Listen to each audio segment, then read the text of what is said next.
நேயர்களே, நண்பர்களே, உங்கள் வாழ்வின் இனிய காலை வணக்கம். இன்று ஜனவரி 25, அதாவது தை மாதம் 12ஆம் தேதி, சனிக்கிழமை. ஏகாதேசி திதி. அனுச நட்சத்திரம் காலையில் 7 வரை, அதற்கு மேல் கேட்டை நட்சத்திரம். அப்போது சந்திராஷ்டிரமம் மேசராசிக்காரர்களுக்கு உரியது. இப்போ ராகு காலம் 9லிருந்து 10:30 வரை, யமகண்டம் மத்தியானம் 1லிருந்து 3 வரை, நல்ல நேரம் காலையில் 7:30 to 8:30, மத்தியானம் 10:30 to 11:30, சாயங்காலம் 4:30 to 5:30. நீங்கள் அணிய வேண்டிய உடையின் நிறம் ப்ளூ அல்லது பிளாக் அல்லது பர்பிள் கலர். தவிர்க்க வேண்டியது ஒயிட் கலர். சாப்பிடக்கூடியது முள்ளங்கி சாப்பிடலாம், புதினா சாப்பிடலாம். இப்போது நம்ம ஜோதிட பாட நிகழ்ச்சியில் திருவாதிரை நட்சத்திரத்தில் பிறந்தவங்களோட அமைப்பை பற்றி பார்ப்போம். இந்த திருவாதிரை நட்சத்திரத்தில் பிறந்தவங்க கோபமும் கொடுமையான மனப்போக்கும் உடையவர்கள்.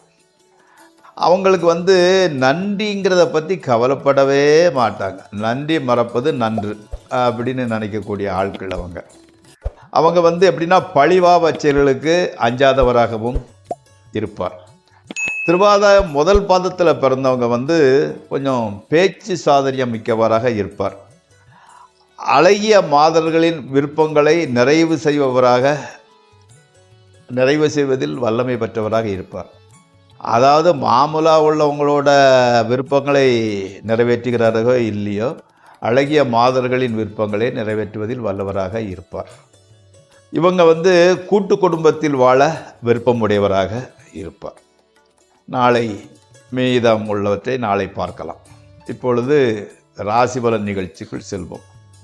நண்பர்களே, இந்த ராசிபலன் நிகழ்ச்சியை உங்களுக்கு ஏற்புடையதாக இருந்தால் அதை சப்ஸ்கிரைப் செய்யவும், நண்பர்களுடன் பகிர்ந்து கொள்ளவும். கோச்சாரம் இல்லாமல் ஜாதகத்தை அலைசி ஆராய்ந்து சொல்ல வேண்டுமென்றால் 9740846466 என்ற நம்பருக்கு ஃபோன் செய்து அப்பாயின்மெண்ட் பெற்றுக்கொள்ளுங்கள். விரிவாக அலசி ஆராய்ந்து எந்த வழியில் செல்வது என்று முடிவெடுத்து கொள்ளுங்கள். ஏதாவது நெகட்டிவ் இருந்தால் அதுக்கு பரிகாரமும் சொல்வார்கள், அதையும் கேட்டு அதன்படி நடந்து கொள்ளுங்கள். பாருங்கள், நிகழ்ச்சிக்குள் செல்வோம்.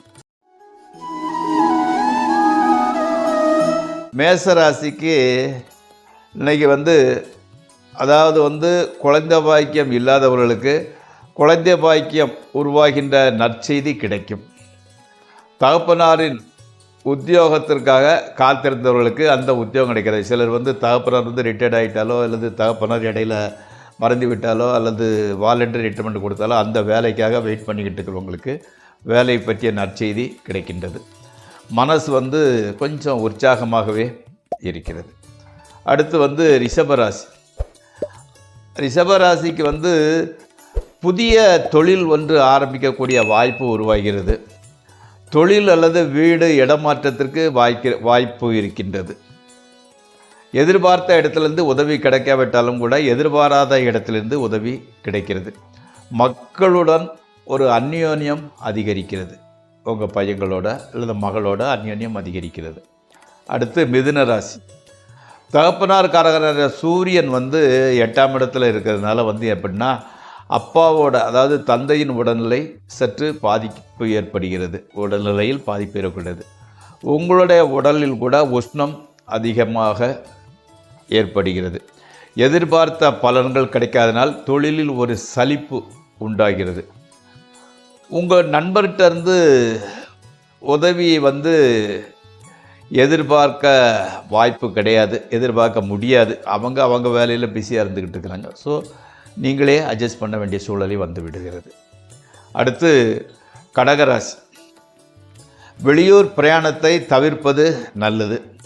நீங்கள் பேசுவது ஒருத்தர் கமாண்டிங் டைப்பில் இருந்துக்கிட்டு இருக்கு, கட்டளையிடுவது போல் மற்றவர்களுக்கு தெரிகிறது.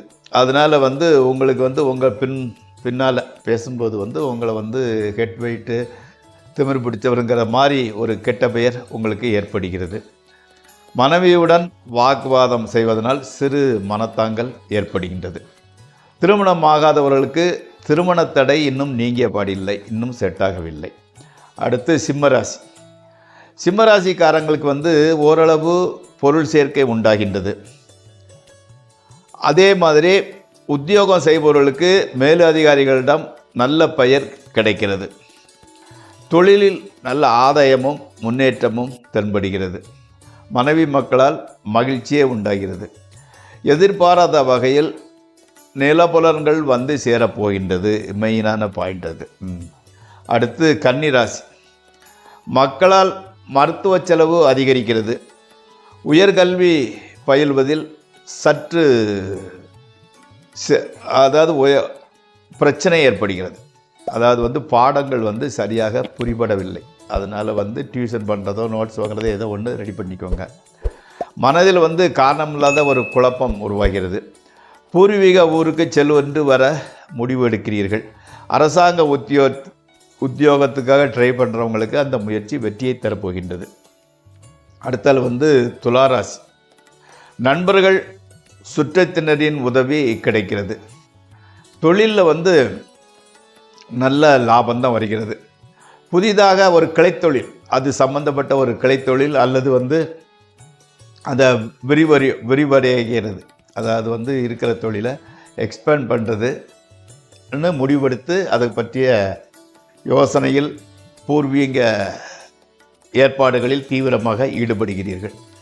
செலவுகள் அதிகம் ஏற்பட்டாலும் பணத்தட்டுப்பாடுங்கிறது இல்லை. எப்படியோ ரொட்டேஷன் ஆகிடுது. மனைவி மக்கள் மகிழ்ச்சியாக இருக்கின்றனர். அடுத்து விருச்சிக ராசி. உத்தியோகம் இல்லாதவர்களுக்கு உத்தியோகம் கிடைக்கின்றது. உத்தியோகத்தில் உள்ளவர்களுக்கு ப்ரமோஷனுடன் கூடிய சிறு இடமாற்றம் உண்டாகிறது. தந்தையின் உடல்நிலை பரவாயில்லை. அரசியல்வாதிகளுக்கு புதிய பொறுப்பு கிடைக்கின்றது. கணவன் மனைவி உறவு ஓகே, நன்றாகவே செல்கின்றது. அடுத்து தனுசு ராசி. எதிர்பாராத செலவுகள் ஏற்பட்டு சேமிப்பு கொஞ்சம் கம்மியாகிட்டு போகுது. குடும்பத்தில் கொஞ்சம் ஒரு குழப்பமான சூழ்நிலை நிலவுகிறது. மனைவியுடன் கொஞ்சம் பாலிஷாக பேசுங்க. பொய் சொல்ல கற்றுக்கோங்க. நீ தான் அழகி, நீ பண்ணுறது அமிர்தம் மாதிரி இருக்குது, ஏதோ ஒன்று பொய் சொல்லுங்கள். அப்போ தான் அந்த மனசு குளிர்ந்து அதனால் அந்த மனத்தாங்கல்கள் ஏற்படாமல் போகின்றது. குலதெய்வம் கோயிலுக்கு சென்று வர ஒரு முடிவு எடுக்கிறீர்கள். எதிர்பார்த்த காரியம் நடக்காமல் ஏமாற்றம் உண்டாகிறது. அந்த கண்டிப்பாக ஒரு காரியம் நடந்துடும்னு முடிவெடுங்க. அது நடக்காமல் போகிறது உங்களுக்கு ஒரு ஏமாற்றத்தை உண்டாக்கிறது. அடுத்து மகர ராசி. மகர ராசிக்கு கொஞ்சம் மெடிக்கல் எக்ஸ்பெண்டிச்சர், மருத்துவ செலவு அதிகரிக்கிறது. வீண் அலைச்சல், நேரத்துக்கு சாப்பிட முடியாமல் போவது போன்ற சூழ்நிலை போன்ற காரணங்களினால் உடலில் உஷ்ணம் அதிகரிக்கிறது. ஓவர் டென்ஷனு, ஓவர் ஹெட்டேக்கு, கொடுத்த வாக்குறுதியை காப்பாற்ற முடியால் போனதுனால் கொஞ்சம் ஒரு அவமானம் மாதிரி கருதுகிறீர்கள். அதனால தான் அந்த டென்ஷனு, கோபம். லிவிட், மனதை சமாதானப்படுத்தி கொள்ளுங்கள். அடுத்து கும்பராசி. வெளியூர் பிரயாணத்தினால் நன்மையும் மகிழ்ச்சியும் உண்டாகின்றது. சுபகாரியங்கள் நடப்பது கொஞ்சம் டிலே ஆகிட்டே போய்கிட்டு இருக்குது. வியாபாரத்தில் அதிகம் எக்ஸ்ட்ரா முதலீடு தேவைப்படுகிறது. கேபிட்டல் இன்வெஸ்ட்மெண்ட் ஜாஸ்தி ஆகிட்டு போகுது. ஆரோக்கியம் கொஞ்சம், மனைவியின் ஆரோக்கியம் சற்று பாதிப்படைகிறது. மனசில் அமைதி கொஞ்சம் குறையுது. ஒரு குழப்பம், ஒரு சஞ்சலனமாகவே இருந்து கொண்டு இருக்கிறது. அடுத்து மீனராசி. உத்தியோகத்தில் நல்ல பெயர், பாராட்டு ஆகியவை கிடைக்கின்றது. கடன் தொல்லை கட்டுக்கு அடங்கியே இருக்கின்றது. பொருள் வரத்து நன்றாக இருக்கிறது. ஸ்பெக்குலேஷன், ட்ரேடிங் ஆகியவற்றில் கூட கொஞ்சம் லாபமே இருக்கிறது. ஓரளவு மன நிம்மதி கிடைக்கின்றது. குடும்பத்தில் சந்தோஷமான சூழ்நிலையே நிலவுகிறது. தெய்வ பக்தி அதிகரிக்கின்றது. நண்பர்களே, இந்த ராசிபலன் நிகழ்ச்சி இத்துடன் முடிவடைகிறது. நாளை மீண்டும் சந்திப்போம். உங்கள் பாலு.